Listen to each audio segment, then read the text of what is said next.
Mais relation les alliés entre Nana Yaoyemba zéro faute, Nana Yaoyemba Alidor, Nana Yaoyemba Nkotité, Namagamu Yakomo. Voilà. Ce monsieur qui est réputé être leader d'opinion, que tout le monde pense qu'il est intelligent, se pose la question de savoir c'est quoi la relation entre la situation actuelle de la République démocratisée du Congo et lui, oubliant qu'il reste un éducateur des masses, un leader d'opinion, quelqu'un dont la voix porte. Et lorsqu'un peuple est en train de périr, est en train d'être paupérisé, est en train de subir un génocide, il devient un devoir à toute personne, à tout citoyen d'abord, et de surcroît, tout leader d'opinion, de prendre position afin de fixer et ceux qui sont dans la politique et la population civile qui subit des atrocités impossibles. Mais bon, comme il se prétend être intelligent, comme les gens prétendent qu'il soit intelligent, vous avez entendu sa réponse. C'est quoi la relation entre les problèmes du Congo et sa personne?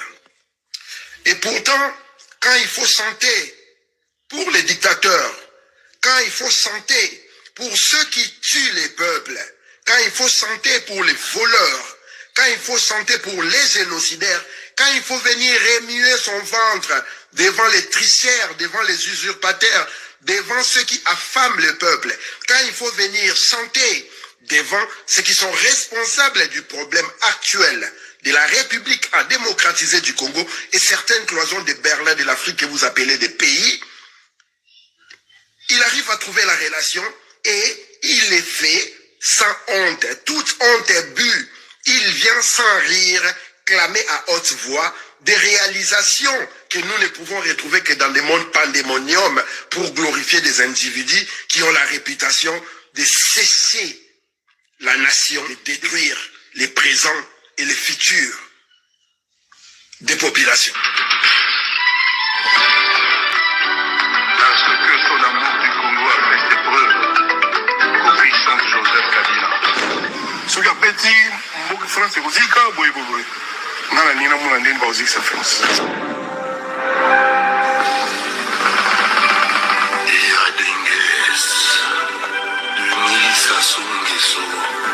Le bâtisseur et à Congo. Et pourtant, quand il fallait chanter pour Hippolyte Kanambe alias Kabila, il n'a pas trouvé de problème. La relation était évidente.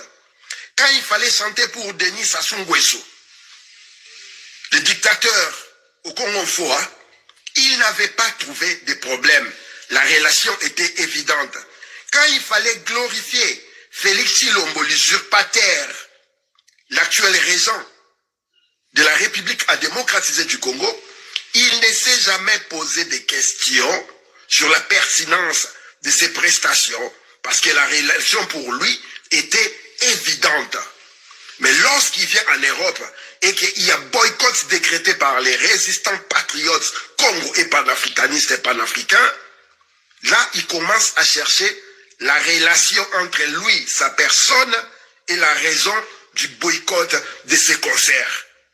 Suivez. Le principe ouana injustifiable, c'est-à-dire que les musiciens sont matés pour soi-disant comment ils ont le problème. Il y a place où il y a mon ébat pour ça, 800 000. Cela ne lui a pas empêché de rentrer dans le négationnisme, nier les génocides bantous actuels en République démocratisée du Congo, un génocide qui a déjà coûté la vie à plus de 15 millions de Congolais, dont des rapports internationaux sont à profusion. Mais lui, avec arrogance, avec dédain, vient montrer son caractère haineux vis-à-vis de cette population congolaise avec un négationnisme inimaginable, oubliant que c'est un leader d'opinion. Écoutez ce qu'il dit à ces journalistes. Et il s'étonne que ce concert soit boycotté ici en Occident, et en l'occurrence en France et en Belgique. Nous ne pouvons pas accepter une telle manipulation. Nous ne pouvons pas accepter une telle moquerie à la dimension internationale, valant la stature de cet artiste qui parle avec ironie, qui parle avec moquerie, qui parle avec arrogance, qui parle avec insolence contre, soi-disant, sa population. Le principe wana injustifiable, c'est-à-dire que musicien est maté pour soi-disant Congo a un problème. Il y a place il y a mon ébat pour ça 800 000. Le principe wana injustifiable, c'est-à-dire que musicien est maté pour soi-disant Congo a un problème. Il y a place il y a mon ébat pour ça 800 000. De quelle guerre vous parlez? À l'Est. Il n'y a pas de guerre. L'agression. Nous sommes tapés. On nous gifle, on nous fait de nous ce qu'on veut. Chers compatriotes et camarades résistants panafricains et panafricanistes, les Congolais ne sont pas tapés. Les Congolais ne sont pas giflés. Les Congos et les Congolais sont victimes d'un complot international qui, au moment où nous sommes en train de parler, sont en train de subir un génocide qui a déjà coûté la vie à plus de 15 millions de Congolais, je répète. Face à 15 millions de Congolais tués, je ne pense pas qu'on parlera d'une gifle.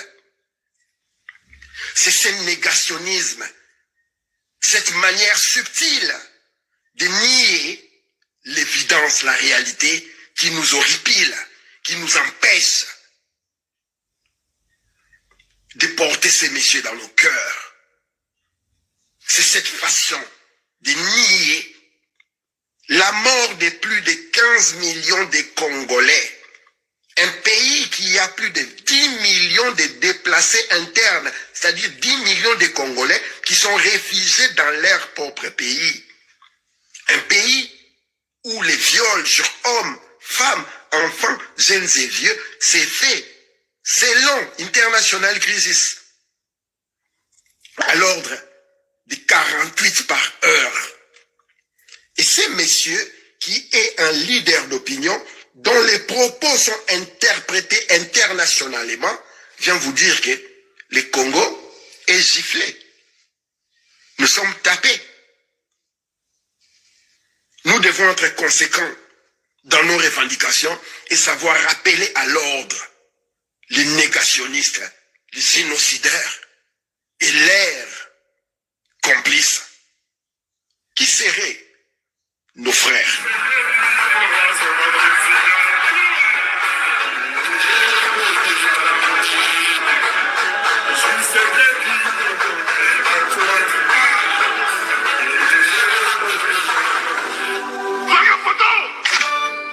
Il n'y a pas de guerre.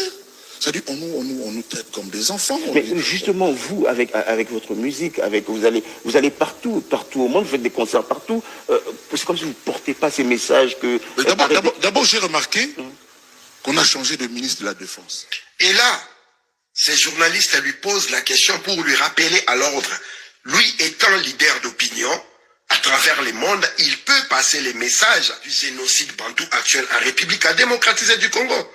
Du problème de l'agression qu'est subie la République démocratisée du Congo de la part de ses voisins, dirigés par la communauté internationale de l'Occident. Et comme il sait le faire subtilement, regardez comment il évite la question pour passer à un autre sujet.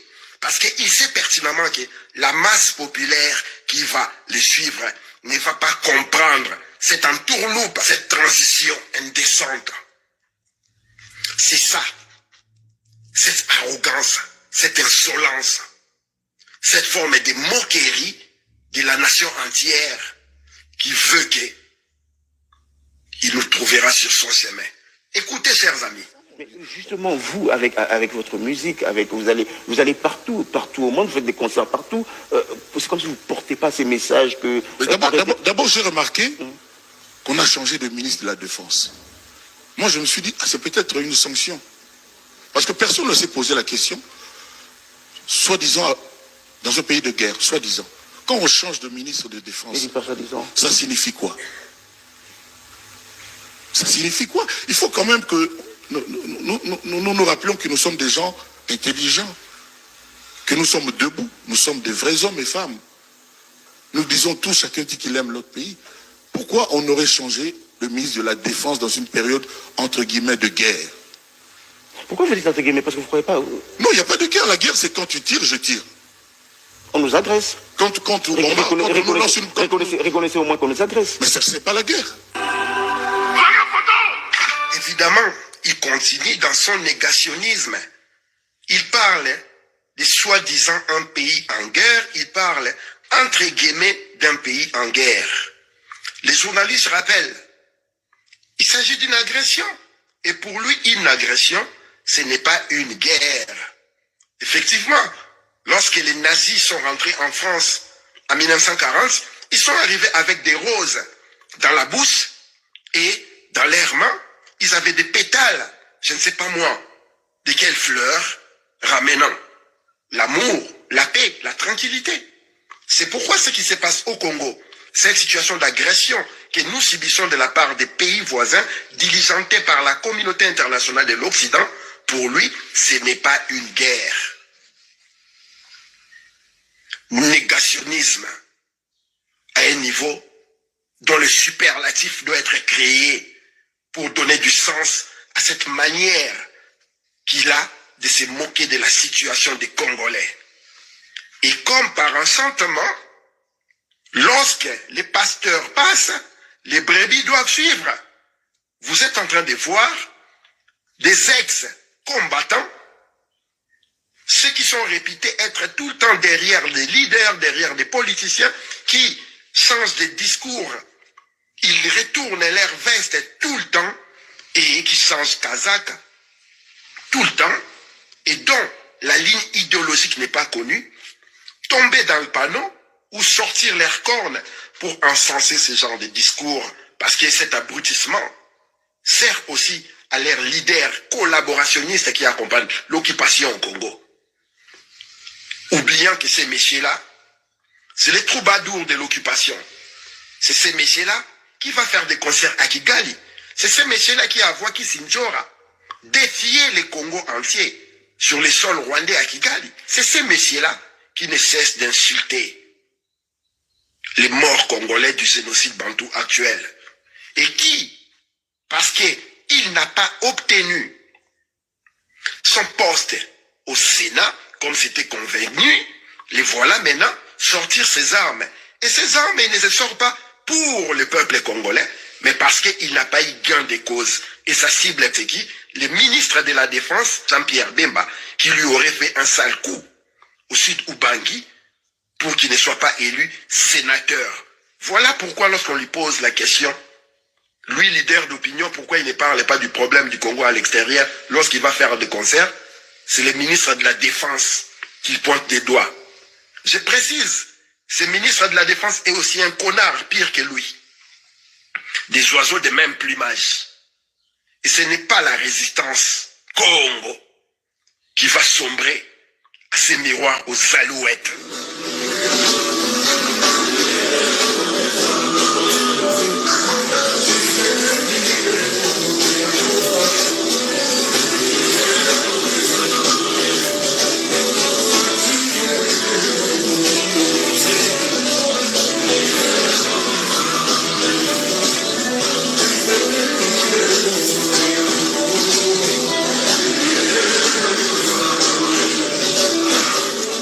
Effectivement, quand vous souffrez de l'amnésie collective et que vous nécessitez une catharsis solaire afin de vous réveiller de votre léthargie impossible où vous sombrez à chaque mouvement du vent, nous sommes obligés de vous rappeler que Kofi Olomide est membre de l'AFDC, de l'Union sacrée qui soutient Tshisekedi. Vous tous, vous avez vu comment il s'est enregistré comme membre cadre supérieur, membre d'honneur. Vous tous, vous avez vu ces messieurs-là postuler pour devenir sénateur aussi d'Ubangi. Et comme il n'a pas encore réussi gain de cause, il sort ses armes, non contre les pouvoirs génocidaires complices du problème congolais aujourd'hui, mais pour crier à haute voix afin que leurs accords soient respectés. Demain, lorsque vous allez les voir chanter pour Tshisekedi, demain, lorsque vous allez les voir applaudir pour Tshisekedi. Vous là, qui faites des vidéos, qui écrivez « Je suis Kofi Olomide », reviendrez-vous ici pour vous lever contre lui ou vous allez vous taire pour la simple raison que vous accompagnez les régimes de l'occupation actuelle à travers vos leaders, soi-disant de l'opposition, dans un pays occupé. Remontons les temps. Voyons. Yes. AFDC. AFDC. Voilà. On est le 25. 26. 7. 2021.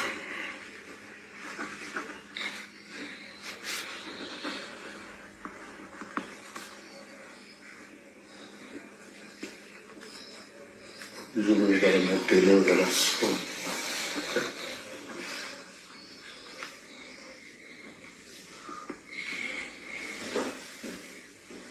La fédération. C'est quoi la fédération? La fédération, c'est disons, la fédération dans laquelle vous habitez, donc la commune d'abord. Commune Galima. Galima. Là, je trouve dans la fédération de Lukunga. Donc vous allez écrire Lukunga Bar Kinshasa. Bar Kinshasa. Adresse 37, allée Montfleury, téléphone 081. Voilà, adresse mail.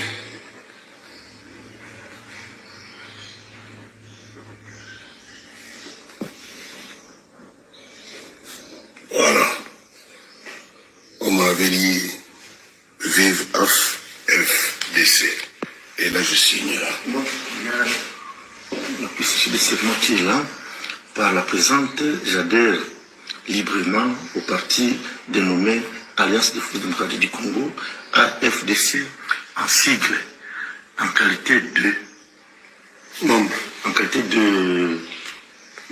membre d'honneur bas cadre. Ici, hein? Membre d'honneur Membre d'honneur bas cadre.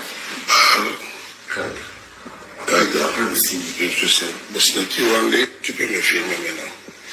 Voilà.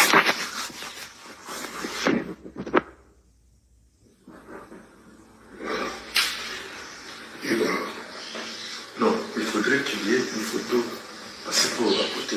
D'accord. On va regarder ici. Maintenant, entre les négationnismes, entre la moquerie perpétuelle contre les peuples congolais, entre l'ironie dans la situation du génocide bantou actuel et retournement kazakh, changement de veste, puisqu'il jouerait, même quand il n'y a pas de vent, il change de position. Vous venez faire les chantres de ces messieurs dans l'idée de demander au peuple congolais, victime du génocide bantou actuel, dont le messieurs est négationniste et nie responsablement, vous voulez que ce peuple-là, et surtout de surcroît la diaspora et la résistance, puissent soutenir un tel intrus. Nous devons rester en éveil permanent et éviter de sombrer dans l'émotion. Tant que nous n'aurons pas identifié nos vrais ennemis, intérieurs d'abord et extérieurs ensuite, la situation que vit le peuple congolais ne prendra pas fin. La justice est rancunière et le pardon n'existe pas dans la fondation de la nation. Ici, les camarades Zoro Bilel Ingeta du bataillon Front Populaire. Ingeta.